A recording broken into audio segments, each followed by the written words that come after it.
Hi everyone, I'm Carol from Melbourne, Australia. Thought I'd post a video today, partly to expand on my post from last night, where I made the comment that we are actually on a journey of self-discovery. And we are, the more we go through our transition, the more we're learning about ourselves. And one of the things that I read quite a bit on this page and on other pages is the comments that people get from others.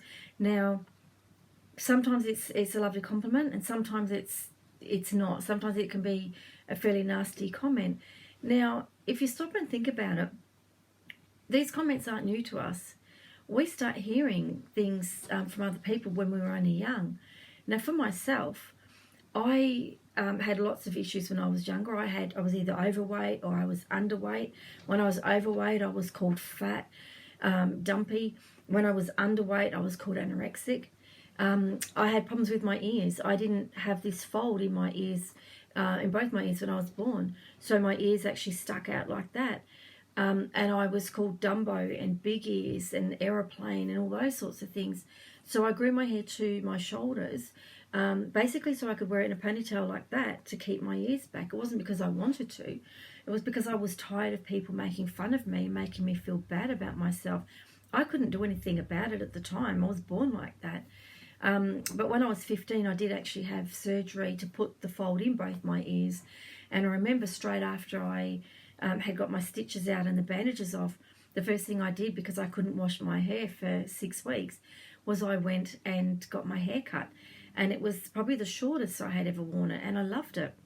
But I also have a lazy eye, and you can probably see if I take my glasses off, this one, my eyelid droops so low that it actually sits on the top of my pupil.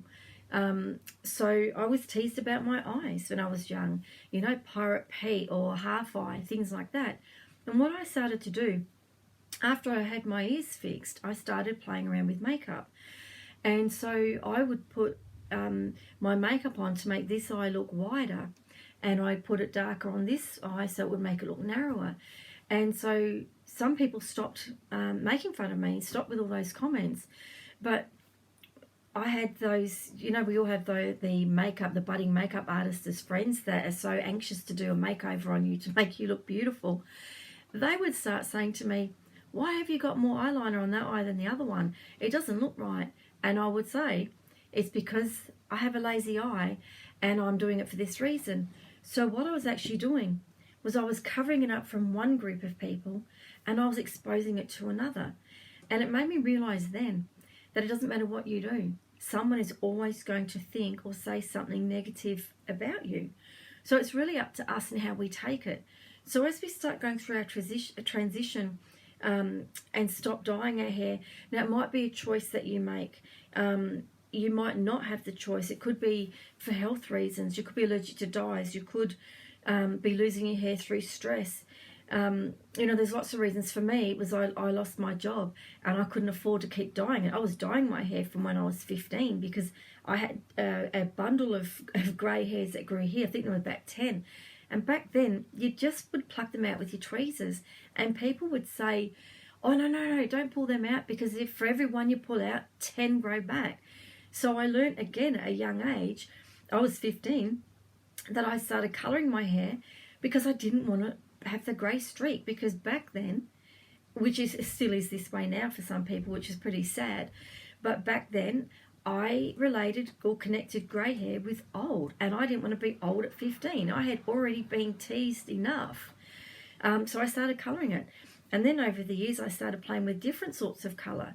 So really what we have to look at is we get to a point where it doesn't matter what other people say. Well, it does matter, and I'll get to that in a moment. But if we allow their negative comments to affect us, we'll keep dyeing our hair. We won't want to go silver because we don't want to, every time we go and meet up with a certain group of people, have them talking about us or making us feel bad. Where I say it is important, we are actually on a foundation at the moment. And some people say that we're leading the way. I just like to think that we're marching with, together, those that have done it before us, that we are actually setting new foundations for the women that haven't yet taken up their transition. They're too scared to, for whatever reason. But not only them, I think by us standing up and, embracing who we are, our true authentic self, we're actually showing the young girls that it's okay to be different, that it's okay to stand in your own, your own truth and do the things that you want to do for you. But we need to do it in a positive way. If someone's rude and nasty to you, you can't be rude and nasty back, because that's just going to make them, it's going to be a trigger for them that they're going to keep doing it because they want your response. We need to start reacting or responding in a positive way. And we need to let people know that what they're saying doesn't bother us. If someone says to me, oh, I couldn't go grey, I don't want to look old, I wouldn't say to them, well, I don't feel old, whatever. I would just say, then don't do it. It's not for you. It's for me. Now, I don't feel that my grey hair makes me look old. I've just turned 56 last week, and I'm not saying it makes me look younger. I will say that for a lot of us, our silver hair, grey hair, actually gives us a more softer look. But, the truth is, that's our natural colour. It's the colour that we're born with. It's in our genes. And so it will naturally go with our skin tone. And it's not going to make us look awkward or ugly, because it's who we truly are. So, when I started my journey, I actually did have short hair, and I still had a coppery red in it.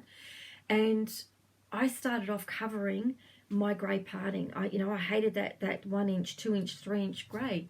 And that's why we start colouring it in the first place. We want to cover up that grey.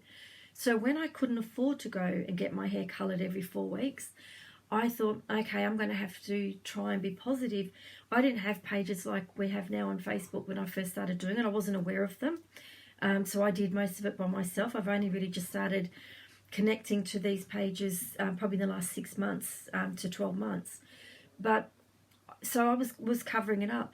Now, I love hats, thankfully, and I still like hairbands. But I got to the stage, as it grew a little bit longer, I started tying my hair back, because that way I didn't see the coppery red with the grey, because that would have made me feel really bad, and I would have probably gone and re-dyed it. Instead of doing that, I tied it back so all I saw was the grey. And seeing that one colour, it wasn't so traumatic for me. Some people love it, and some of them look absolutely gorgeous with the dyed colour that they have and the natural silvers coming through. They look amazing. Some people would pay money to get that look. But for me, it didn't suit me, and I wasn't comfortable with it.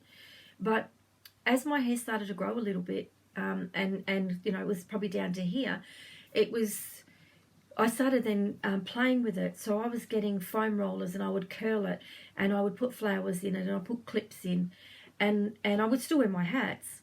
But I got to the point, the longer it started to grow, the more I liked it, and the less I try to cover it up.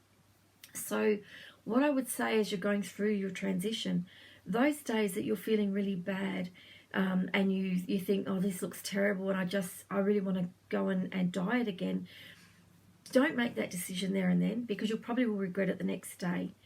But I'd ask you not to cover it up. I'd ask you to dress it up. Have fun with it. Put your curlers in. Put your pretty clips in. Buy a pretty hairband. Even if you buy a plain hairband and you dress it up yourself, you add your flowers or your beads, whatever you want to do. Make it pretty and enjoy your journey, because it is truly a journey of self-discovery. And it then comes to a point where it's no longer about just the hair. It's about you and your true self, and the confidence that comes the more you go through your transition with your personal growth. Your confidence is amazing, absolutely amazing. So for those that are just starting out or are halfway through and at those awful stages where they think, I don't know what I want to do, have fun with it. Don't cover up, dress it up, and enjoy this beautiful journey that you're on. Okay, so thank you.